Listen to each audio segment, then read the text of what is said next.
So welcome again to this room. I'm still Olivier Calef, still a liaison at first.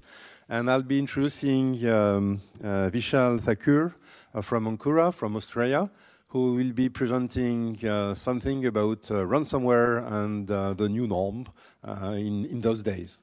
So Vishal, and even though there's two names in the presentation deck, he will explain you why he's alone. Thank you.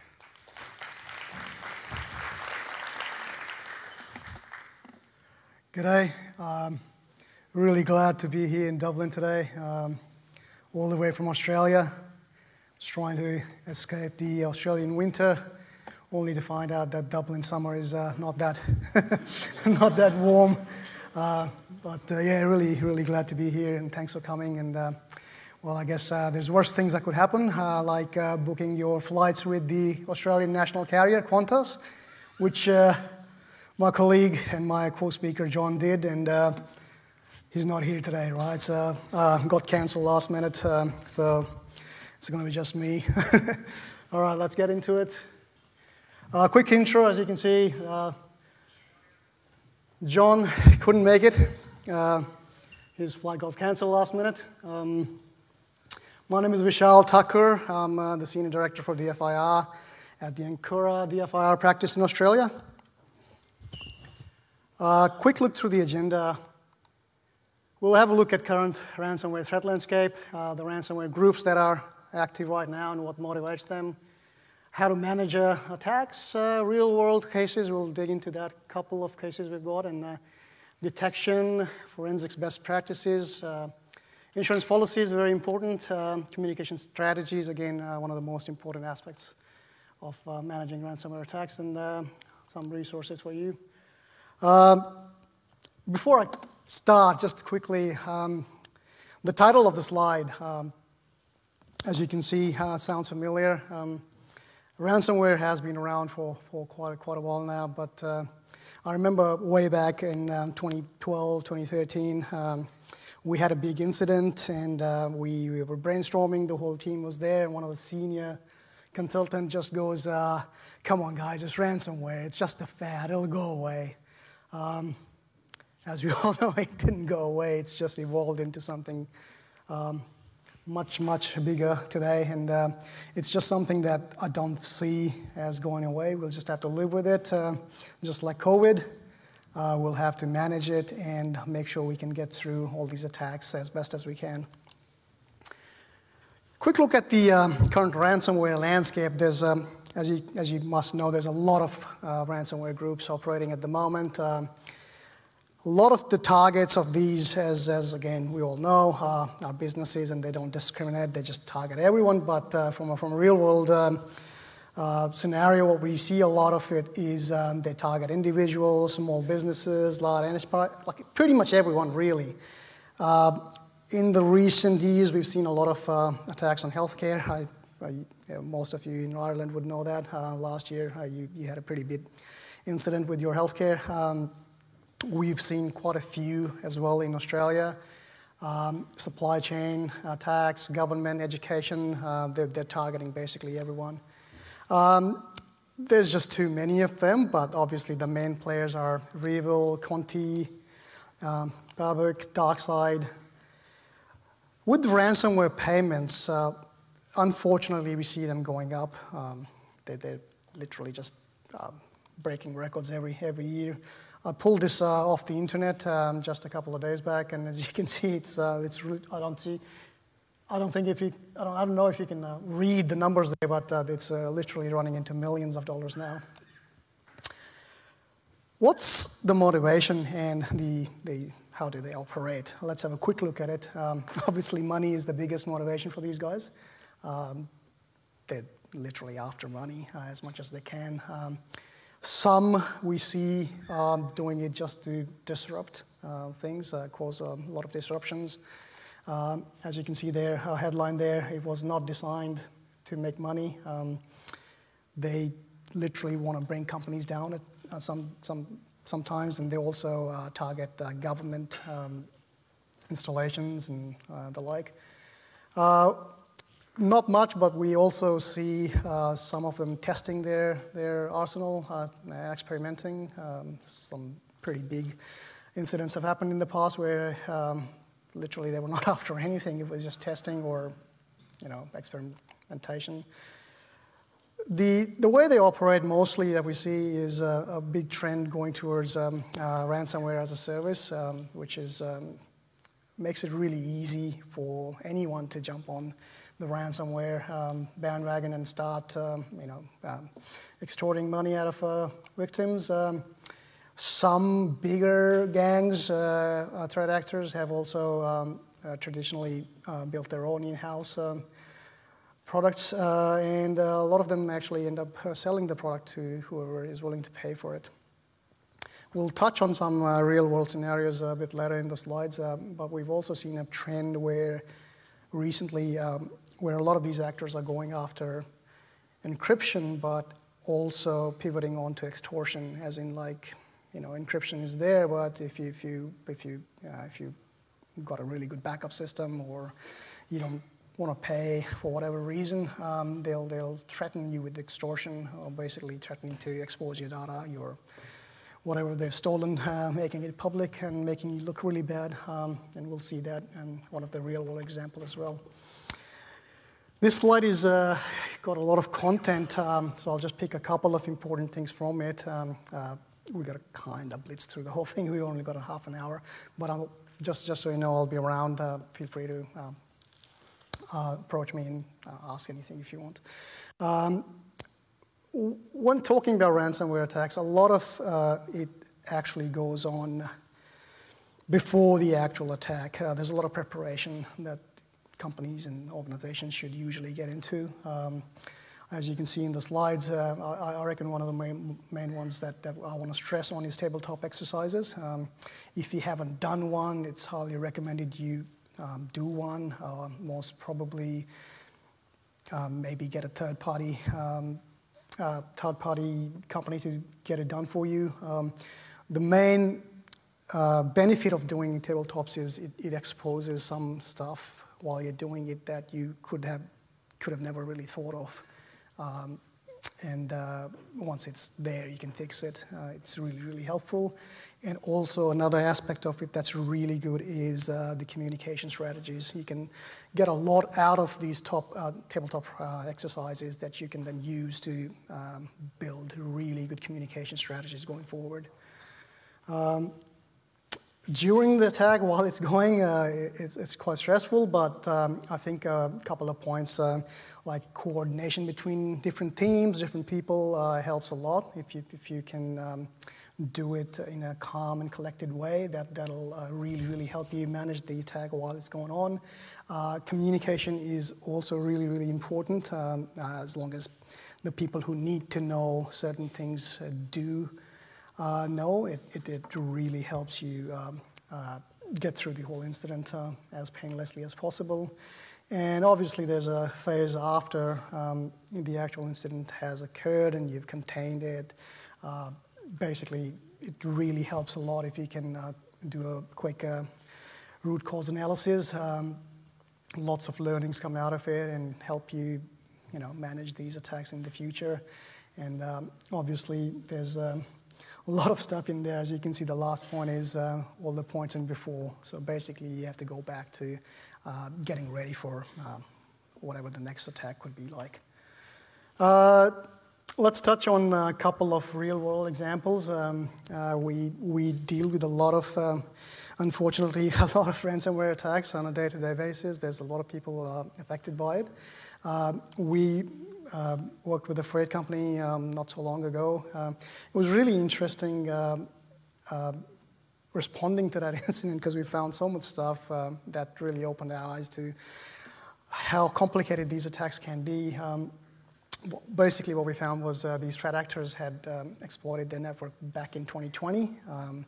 They had been in there for quite a long time before the actual ransomware attack occurred, which makes us believe it probably wasn't even the same guys. They probably just sold it off to some ransomware threat actors. It was left exposed for a long time. They came in, they were literally coming in and going out as they wished. They ended up at some point installing Megasync, which is a utility to back up files, and they actually used it to exfiltrate a lot of data from the customer, and they did threaten to expose that basically at the end of the and we're not exactly sure if it was the same threat actors or they sold access to other people, but once everything was taken out of their networks, they literally just encrypted everything, and at that point it was, that's when we came in and we saw all of this stuff. Interesting look at this, so it's definitely not one of those crash and grab style ransomware attacks we see normally. This looks like it was going on for a long time. Another one that I want to talk about quickly is a law firm that we helped. They use proxy logon, which is something that came out not that long ago, vulnerability in Exchange servers, and they basically used that vulnerability to get in. They dropped ransomware on the network, they executed it, and we also found a lot of cron jobs that were scheduled, that were staggered in a way where it just kept going on bit by bit, and kept spreading through the entire network through cron jobs. And the interesting thing about this was they kept lowering the ransomware demand, basically. They were like, okay, you can't give us that much, how about this much? Come on, give us something at least. That was quite interesting to see them go down that path, and well, it just tells you, everything's up for negotiations there. Detection is probably one of the most important steps in preparing yourself for ransomware. It is not the easiest, but if you can get it done somehow, it would really help you contain the spread and will basically prepare yourself much better. You can have in-house detection teams if you're a company that can afford to have in-house. If not, then you can subscribe to threat intel feeds. That's probably easier, where you just get all these feeds from companies that actually do all the research. And once you have these feeds, you can use these feeds to create detections inside your own network, and will basically tell if something's not right, or at least contain the damage. There's a lot of research publications. A lot of people publish articles, publish their research they do on ransomware. And as you can see, a couple of images up there, you can use these commands that are run by the ransomware and their behavioral techniques to create detections and implement them throughout your network. That will really help you once these things start getting executed on your network. You can catch them early on. And just a quick side note, there's a lot of EDR solutions nowadays that you can use these detections on as well. Basically, they keep monitoring your endpoints, and if they see something like that happen, they will take actions that you can then set up basically to stop the execution or take different actions basically. Let's have a quick look at some forensics best practices that we end up recommending to all our clients when we're dealing with ransomware incidents. As we know, most of the infrastructure now is on virtual machines, and it's really helpful for people like us, like all of us, when we go in to respond to incidents. If the victims have got some snapshots, ideally, it's really good to have the current snapshots, which is not a big problem, but also before the infection. A lot of times we see it, unfortunately, they don't have the snapshots from before the infection, and that really doesn't help us when all you're looking at is encrypted files. Not much you can do with that at that point in time. So it's really good if you can have something set up where you are regularly taking snapshots of your machines and having storing them somewhere. Available logs, it's probably the next best thing. Logs can tell us a lot about what happened, what was the initial infection vector, how did they get in, The reason these things are needed is because a lot of times you'd find when you go making a claim with your insurance company, they would usually ask for this, this information. We usually get engaged at that point, and one of the number one things that the insurance companies are after is how did they get in, what exactly happened, so we can, make a determination on whose fault it was, or what to do with the claim. So if you've got logs, it's easier for the responders to find out how the initial infection came about, how did they get in, and what did they do while they were there. The other really important thing that comes out of these logs is to find out if there was any lateral movement, if they actually moved across your network to different systems, and if they're still there, or lots can be done once you have these logs. We do get logs sometimes encrypted, which again are no help at all. So it's always good to have a backup system for your logs as well, if possible. Active monitoring is very important. If you have some sort of an endpoint detection and response capability, that helps a lot, where it basically comes down to logs and what happened and what was executed and when. That helps us build a picture together that then can be presented to, well, anyone really, whoever is after more information about the incident. And threat hunting capabilities, if you have some, would go a long way as well, because it's very important to find out if the actors are still in there after the actual incident. And engage your incident response team as soon as possible, whoever that is, internal, external. The earlier they can get in, the better. They can guide you through the whole process. And also, I think the most important thing is they can tell you what to protect for them to be able to conduct forensics and respond later on. Cyber insurance policies. So quick note on that. We've seen a lot of the work we do involves insurance. Most of our clients do need insurance claims and some help or whatever. In Australia, at least I can talk about what's happening in Australia, the cost of cyber insurance policies has skyrocketed quite a bit. I'm pretty sure it's the same all around the world. I was looking at some numbers, and it was, I think in the US in 2018 alone, they were around $400 million worth of claim based on cyber insurance policies. So it's very, very important to make sure you've got the right policy and the right coverage for whatever your needs are. Insurance is often the first port of call. The reason for that being a lot of insurance policies would actually cover some sort of incident response for you if you've picked it that way.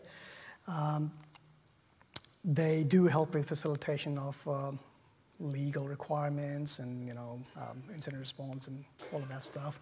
Some insurance companies also help you with ransomware negotiations.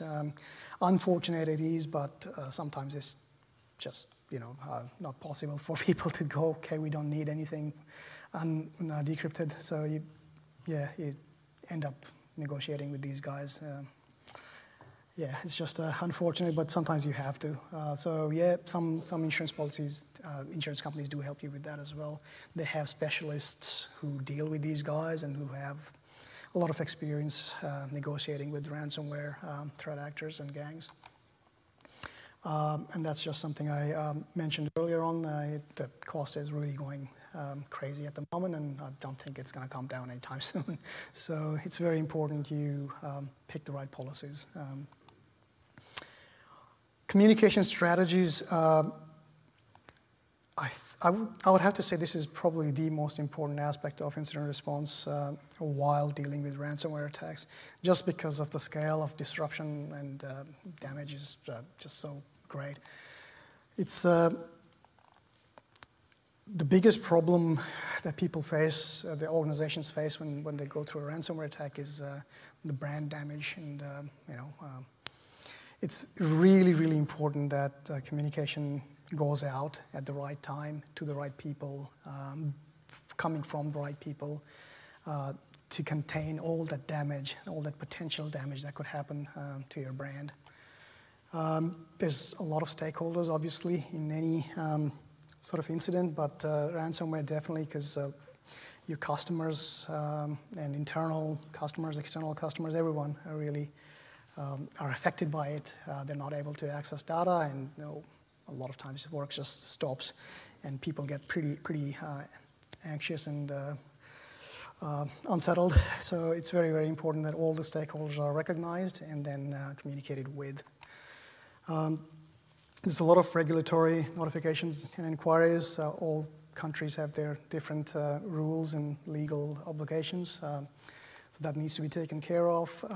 Media is very important, because once people start talking about it in social media or media starts getting reported, it can go out of control pretty fast. So it's much better that you guys can control that narrative as much as possible yourself, rather than let everyone just jump in.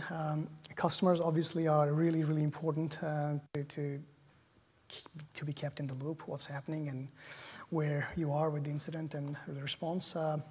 Internal stuff is really important as well, because it's very important nothing goes out from within the company, within the organization, that's not approved. That's not correct, definitely. Highly advisable to have a single point of contact. That could be just one person, or that could be the team that takes care of communications in the organization. Everything should be routed through them, outwards and inwards as well, just so that there's no confusion and it's all, streamlined. It helps a lot if, just looking at a couple of security incidents in the past few months, without going into details, it helps a lot if the information coming out is consistent and regular. Customers and other people in the industry are not just left to wonder what's happening with this incident. And there have been a couple of incidents in the past few months where it wasn't handled in the best possible manner, and it caused a lot of problems for those organizations. Need-to-know basis, again, is very important, just to keep it all contained and controlled. Obviously, people who don't need to know exactly what was happening or how they got in or what exactly they did or what exactly they could potentially do moving forward shouldn't be engaged regarding that information. Very, very important to have everything that goes out approved by your legal and the PR team, because you don't want to get into legal trouble. And that was it. I've included some further reading and resources. Have a look at them and see if you can get something out of that.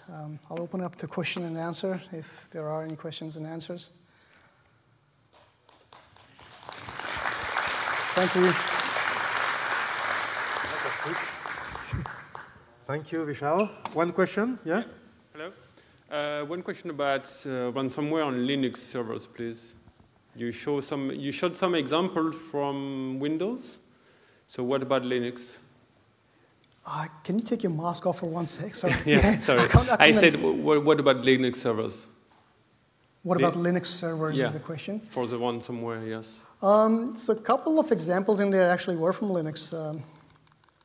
Well, it'll take too long to go back there. But yeah, so we have seen a lot of ransomware gangs targeting Linux servers now. The reason for that is pretty obvious. I think 70 to 80% of critical infrastructure for most bigger organizations resides on Linux servers. I have seen at least most of the major ransomware threat actors pivot into Linux now. There's Revil, which came out with the Linux version called Revix. Conti came out with their Linux version pretty recently. And if you have a look back on that slide, there's at least, I think, a couple of examples that are based on Linux servers. And we've definitely seen them targeting mostly infrastructure that's residing on VMware ESX servers, because that way they can get basically everything, right? So they Rebix was targeting ESX in a way where they could go in, access the VMs running on the ESX servers, and then start encrypting the data on that. Conti came out not too long ago, just maybe a month ago, or maybe a couple of months ago, where they were targeting, again, ESX servers, getting the VM lists out of it, and then killing all the processes so that they could start, it was pretty foolproof once they got there. They could basically just encrypt everything. But those commands that were on those slides are specific to Linux systems. If you want to build detections based on that, you can do that. But you're right, I answered your question, or did I? Thanks. Sorry. Thank you. Thanks. Thank you. Another question? Do you have a sense of the percentage of orgs that pay the ransom? Sorry, I didn't get it. Do you have a sense of the percentage of organizations that pay the ransom? It's really hard. It's really hard. There's a few reasons why it's really hard, but one of the main reasons is not everyone wants to say, hey, I paid. That's where it gets really complicated. We do have a lot of stats floating around the internet by companies that do research, and I believe they're pretty accurate based on whatever they're seeing. But personally, I just don't think it's possible to answer that, because look at it this way. The number of companies that are not divulging that paid could be 80% or could be 5%. But we just don't know. It's impossible to know unless you're on the other side and you're actually just counting the money coming in. It's pretty. But yeah, from what we know, it's pretty high. It's higher than what you would like it to be. Not because you don't want people to pay and get their files back, but just because you can see that these guys are getting away with it. That slide that I had was, it's running into millions. I think the top ransomware family in there had around $12 million a year. So it must be pretty high. But sorry, I can't really answer that question. It's hard. Cheers. Thanks. What I can add, however, is that in many countries you may have some regulations or laws that will prohibit from paying the ransom, and that may have an impact on that. However, I fully agree with you. There's no way to really know what is the percentage, because nobody will boast, I've been paying the ransom, and maybe by tracking the Bitcoins or Monero payments, you can track that, but it's, well... It's a bit like that case a few years back, a completely non-cybersecurity related, sorry, the Bernie Madoff case, right? People like, that was 60 billion, but there were just so many people that were affected by it who never reported it because it was a big brand damage thing for them. So we'll never find out how much that scam was, right? It's just a bit similar, if that makes any sense. Third question? Hi. Thanks for your presentation. One question, because I think this is maybe a situation we're often in. When a company is breached and is attacked, many of its clients will cut off any connections and will often ask for guarantees from the incident response before it can reopen those connections. What is your typical answer to that situation? That's a really good question. Thanks for that. And the answer I have is a bit ambiguous to that because it really depends on the way the organization is set up. There's no one answer fits all for this, unfortunately. It also depends. There's just so many factors. It depends which threat actor was it and how do they operate. For example, we looked at that case that I talked about briefly. The threat actors had been there for more than 2 years already. So it really doesn't matter what you do at that point, right? They had been coming in and out. They had MegaSync installed and had basically just taken a whole bunch of data out of it. So it really is a case by case, but that a few years back, I remember the whole thing was about, hey, do not pull the plug, right? Don't cut it off. We need to track these guys. Depends. If we're tracking a nation state actor, yes, maybe. But if it's just a hit and run, grab all ransomware, what are you going to do? Leave it open to more attacks? Yeah, the right answer to that would be go in, have a look, discuss it with the client. understand how they're set up, and based on what you find, you should be able to give them some sort of an answer to that. In some cases, yeah, maybe you leave it on. In most cases, I think it doesn't really help. Because ransomware, particularly by the time incident response gets involved, there really isn't much left to do other than find out the root cause and find out how they got in, report it all back so that the people can use it for future. Thanks. Any other question from the audience? None? Yeah. Hello, thank you. I have a small question related to No More Ransom project. So, do you have any information how successful is it? How often we can find some decryption keys of that? And is there any initiative to more support that project, which is very, very good for fighting with ransomware? Thank you. How much time do we have? Look, that project is, anything that's tackling ransomware is good. That's what I would say, right? No More Ransomware, they've done a lot of stuff. They've released so many decryption keys. The problem with any of this, as far as I can think, is it's very typical. These campaigns are running on such a short notice now, where they're changing overnight. So, I mean, I don't know how many of those keys you've actually tried. They work for a batch, but it's just so easy for the threat actors to move on from there and redo the campaign in like minutes now, right? It's really good for all the ransomware that it actually works for. Like I said, anything is good. But it's really, really hard as well. And I can discuss it with you off. I don't know how much time you've got. It's not just the decryption key. You have to build the entire decryptor. And all of these guys, well, most of these guys, other than, Kaspersky and all these guys, there's a lot of guys who are doing it in their own time as well. So it's really hard to keep up with that. And obviously, you need to build the entire decryptor, which is not just a decryption key, but the entire algorithm as well, which changes overnight. Basically. So it's really hard. It's really good. But there's a lot of other, abuse.ch is one of the really good malware resource overall, not just ransomware.